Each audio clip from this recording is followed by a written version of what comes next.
Isak Nyutonni hamma gravitatsiya bilan eslaydi, lekin uning shaxsiy odatlari undan ham g'alati. U ilm uchun o'z tanasini ham ayamasdi. Nyuton ranglarni tushunish uchun ko'ziga yaqin joyga o'tkir bo'lmagan ignasimon asbob bilan bosim bergan.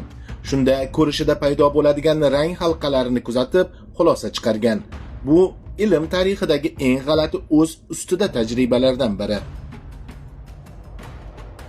Nyuton yorug'lik izlarini tekshirish uchun ataylab quyoshga tik qarab, ko'zida qoladigan dog'ni kuzatgan. Keyin ko'rishi bir muddat bezovta bo'lgani haqida yozib qoldiradi. Oddiy odam qo'rqib to'xtaydi, u esa tajribani tugatgan.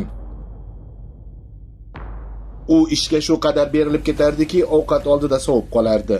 Taom turganini ko'rsa ham bir ikki luqma bilan yana daftariga qaytib ketgan holatlar eslanadi. Nyuton uchun vaqt faqat hisob-kitob edi. Nyuton ayrim tunlar kometani kuzataman deb uyquni qurbon qilgan.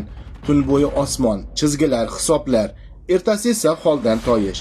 Ilmga berilish ba'zan shunday ko'rinadi. Nyuton yoshligida gunohlar ro'yxati tuzib, o'zini doim nazorat qilgan. U mayda odatlarigacha yozib, o'z vijdoniga hisobot bergandek yashagan. Daho ichida ham qattiq tartib bor edi. Nyuton fizika bilan birga alkimiyo tajribalariga ham yillarini bergan. Kolbalar, bug', metal idishlar, lekin bularni ko'pchilikdan yashirgan. Uning ikkinchi laboratoriyasi ham bo'lgan. Bir davrda Nyuton juda bezovta bo'lib, do'stlariga keskin ruhdagi xatlar yozgan. Uyqu buzilishi va ichki bosim uni siqib qo'yganini sezdiradi. Daho ham ba'zan o'z og'irligini ko'tara olmaydi.